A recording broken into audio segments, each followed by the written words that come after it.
Hi everyone. So I'm so happy to be finally making this video for you. We're adjusting. This weekend has been good for the kids, but I spent the night with food poisoning, so rough for me, but I'm thankful that's all it was. And Susie McCallum had a video going around on Facebook about quarantine here, so I thought I'd get in on that. Thanks, Susie, for the freedom. Nice. So in the last 3 videos, we've been focusing on the first stage of cognitive structuring, the foundational, wonder-inspiring phase where their brains are primed to take in vast quantities of information. I remember my oldest putting these skills to use by memorizing, I think literally every fact about Pokemon, and drawing them and talking about them endlessly for years. For other kids, it might be hockey stats or just whatever grabs them. They are capable of incredible intake. And so what we're doing here is we are broadening the horizon. We're captivating them with the world around them in ways that will set them up for success in life. But this stage isn't exclusive to the younger years. Of course, we don't stop taking information in as we grow. We continue to build on that cognitive structure, and we bring in more of our prefrontal, deep thinking, cognitive capacities using that information. But we also continue to learn new information, hopefully. And that's why it's so valuable to include all your kids in an exercise like the one we've been doing. And for children who struggle with measured logical thinking, perhaps some impulsiveness, these kinds of practices can help them restructure how they think and open up that capacity for self-control and measured interaction with others. So I'm going to take what we've done and give some ideas for expanding this as an English and history lesson. And I just ran out of room on my phone, so let's see if we can keep going here. So here's what we've done so far. We've memorized a set of historical facts that are related in some way.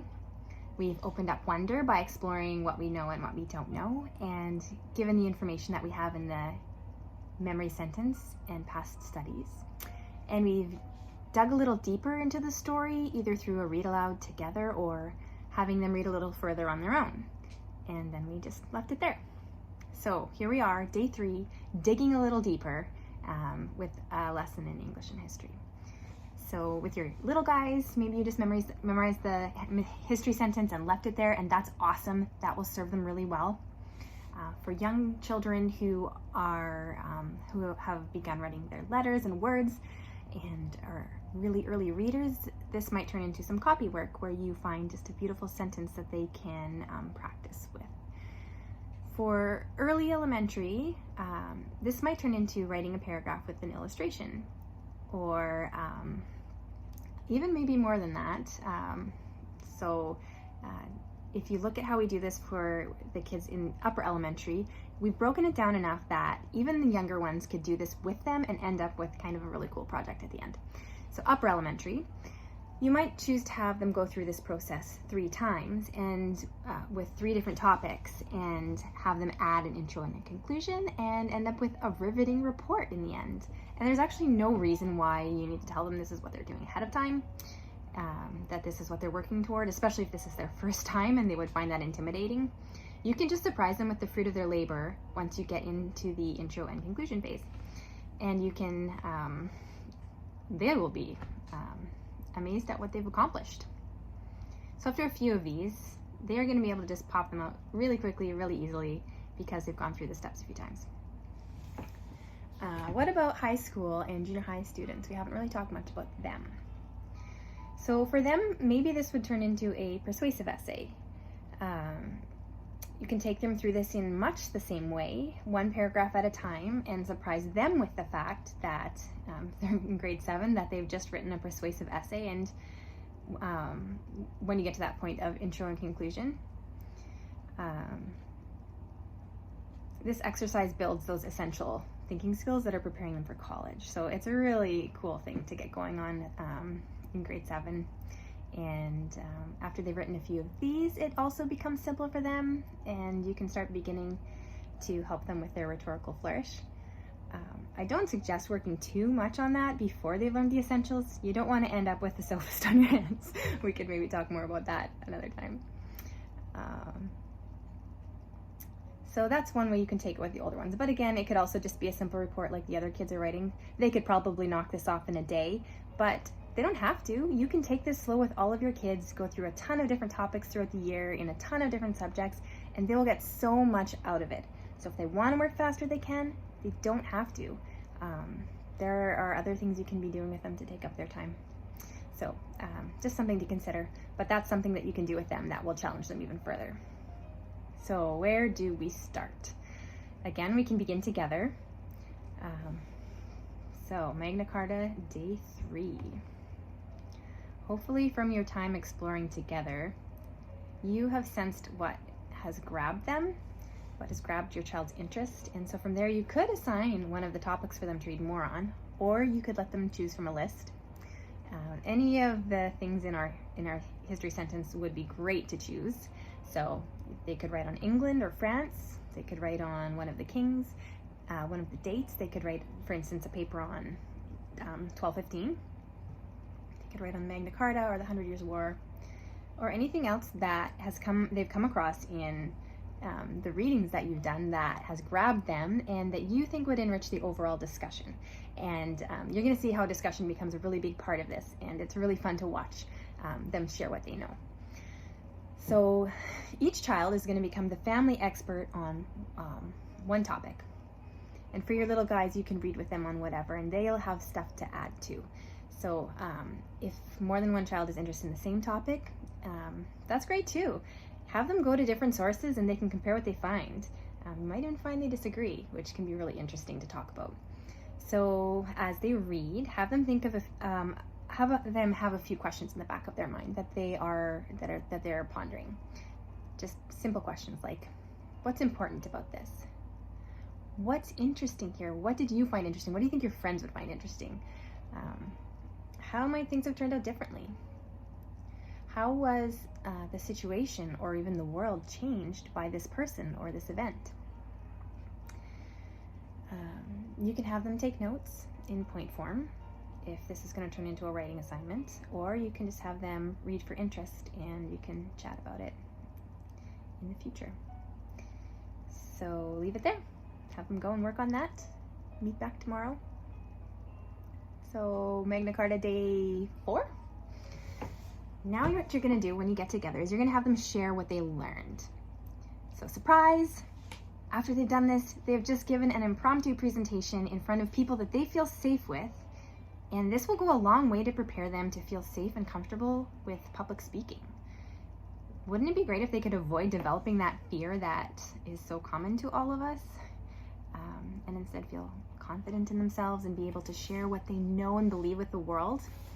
I think that's a worthy goal for our children. So take a moment and just enjoy what you've witnessed.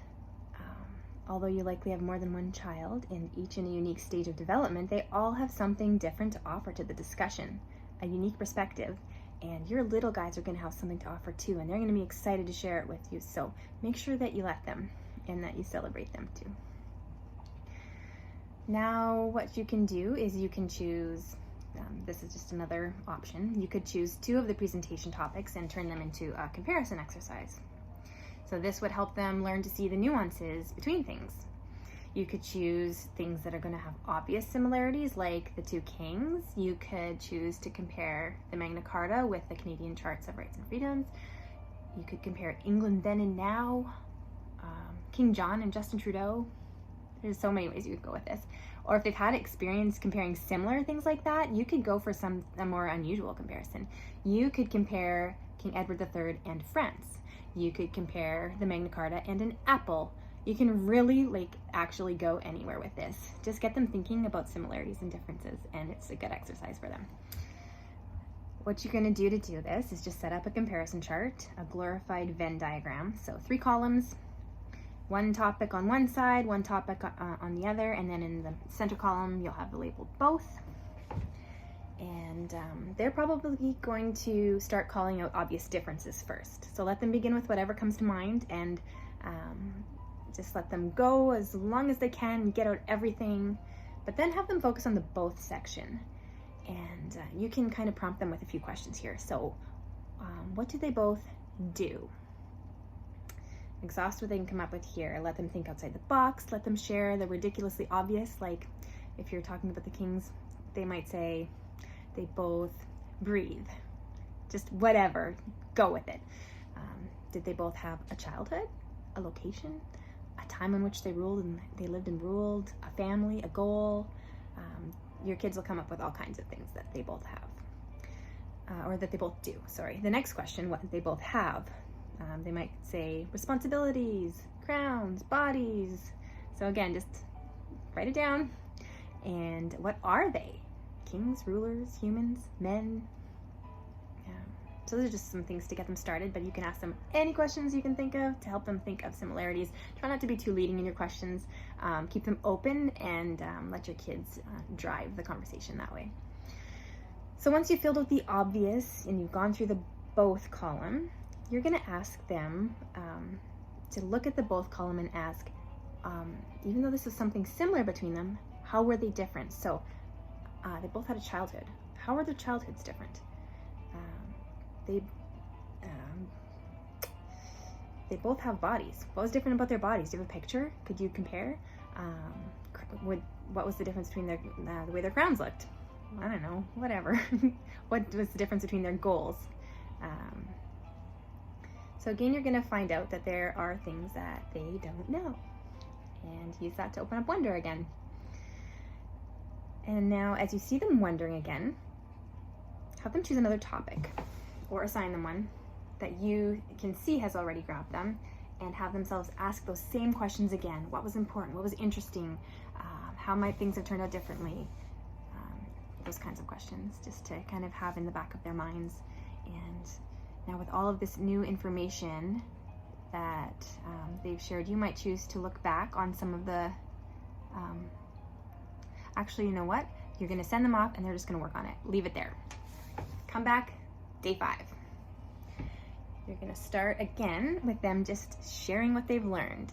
And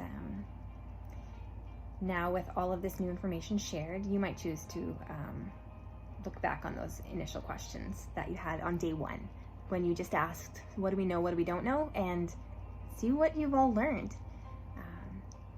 They're gonna find that they know so much more, and but they're also gonna probably notice that there are some new questions that have arisen. So send them off one last time to explore one more topic. That's day 5. Day 6, after they've shared their newfound and exciting knowledge with each other, you're ready to play a game.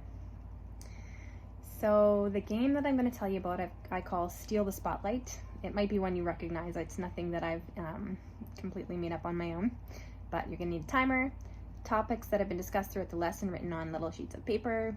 You can be a little more specific than the initial list, but here are some ideas. You could have England and France and maybe even Canada. You'd say, what were they like during medieval times?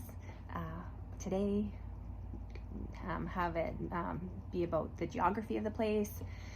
You could talk about King Edward III or John or Justin Trudeau and ask or specify childhood, life goals, virtues and vices, whatever. The dates, the Magna Carta, 100 Years' War, or you could have 2 things on it and you could say they need to compare them. So compare any of these 2 things or any other topics that you've come up in or that they've come up with in their research. You also might want to choose a designated stage. So wherever where whoever has the floor is going to stand, and allow them to speak from there. Or if this is their first time and they're a little nervous, just have them go with where they're at, where they're sitting, especially if this is their first time. So you're going to need to adjust this to the comfort level of your children, but here's the idea of the game. Whoever has the spotlight's going to pick one of the pieces of paper and get their topic. And as soon as they receive it, they're going to get maybe 5 to 10 seconds to prepare themselves, and then the timer's started. At first, you might want to give them 30 seconds or maybe even less, and eventually they'll be able to go for 1 to 3 minutes. During the allotted time, they must speak about their topic without pausing. So, I mean, you decide how long that is. Is that 5 seconds? Is it 3 seconds? Whatever. And And if they've played it a few times, you might add in some other rules, like they can't say or they can't repeat themselves, or whatever the public speaking skill that you're secretly challenging them to work on is. If they do the thing that cannot be done, someone can yell steal and steal the spotlight. If they do, if they do, they must immediately stand up and continue speaking until the timer goes.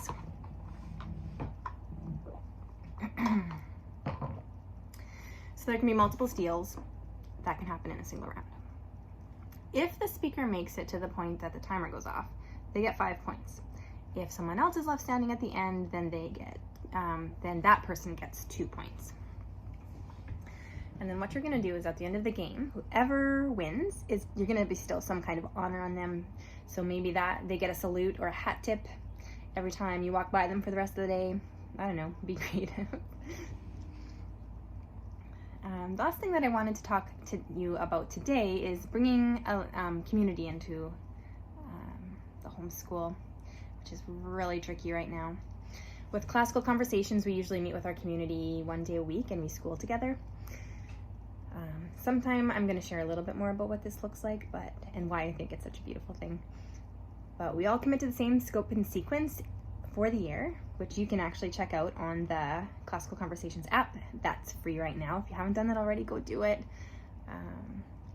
And even though what each one of us does at home is different, the overall topics are the same, and this is actually a strength, because each of our kids here again has something different to add to the discussion, and they do talk about these things outside of school. You might have caught my that adorable moment in my Suddenly a Homeschooler 4 video where Asher informed me that there are sharks in the Black Sea. I did not know that. And I didn't teach him anything specific about the Black Sea. We just practiced locating them on the map. And we don't usually go too much more into the places we're looking at in geography, because we come across so many places naturally in our reading and memory sentences that I don't bother when we're doing the actual map work. But this is something that Nathan's family did talk about. And so their 5-year-old taught my 4-year-old about sharks in the Black Sea. And I love that what we're doing made that extended learning possible. And you'll see things like this all the time. The other day, my kids were watching, I can't remember what movie it is, but they suddenly announced to me very excitedly, "Mom, Marie Antoinette just said let them eat cake." So it's pretty fun. I'm sure your kids do these same things, but I just love seeing those moments. So come join us right now, and our kids can give each other an education. So here's just a quick idea about how community can be brought into your home during quarantine. So you can set your kids up on Zoom with other families that are taking this challenge to try this out, and share their presentations via Zoom. So just when they're sharing what they learned. And also at the end here, after they've played this game as a family, you might want to have them play that together over Zoom too. They'll love the opportunity to see their friends, and they'll extend their learning even further with each other. They may even get into a debate or two, which is always fun. So once they've done that, this is when you can have them actually write out their paragraphs. You can talk to them about intro and conclusion sentences, help them write an intro and a paragraph and conclusion paragraph, and voila, a fantastic report. And you can decide if you want to then go in from there and do like how much editing you want to do, and if you want to help them dress it up a little bit. But this is somewhere to start. And you'll see actually where your kids are at. If your kids are in school and maybe you don't know quite where they're at with these things, it's a chance to see that. So I've had some comments on Facebook, which I'm really excited about. I'd love to respond to them another time. Thank you so much for your comments. I love hearing what you think. I love hearing when you agree, when you disagree, when you have ideas. So keep those coming. I can't always see them when they're on Facebook, like if they're on someone else's page, but if you comment on YouTube, I can see them, and so then I can actually respond. But I'll respond to the ones that I have seen, and that will be fun. I'd also like to hear what you'd like to have me make videos about. I've had some special requests for science videos, so I'm looking at that. I was also thinking of doing something on geography and maybe demonstrating how this could work. Something like this could work with a work of art or a piece of music instead of a sentence, just to give us something new. I also have been thinking about making a video on how isolation impacts brain function, because it can compromise our ability in some surprising ways. And I think that could be really helpful under the circumstances. So I'm looking at doing that at some point. So if you have something in particular that you would like to see, let me know and I will see what I can do. So thank you so much for liking and sharing my videos. It's been really fun. It's fun having some subscribers. Subscribe if you haven't already and comment below. I can't wait to hear from you. Bless you all.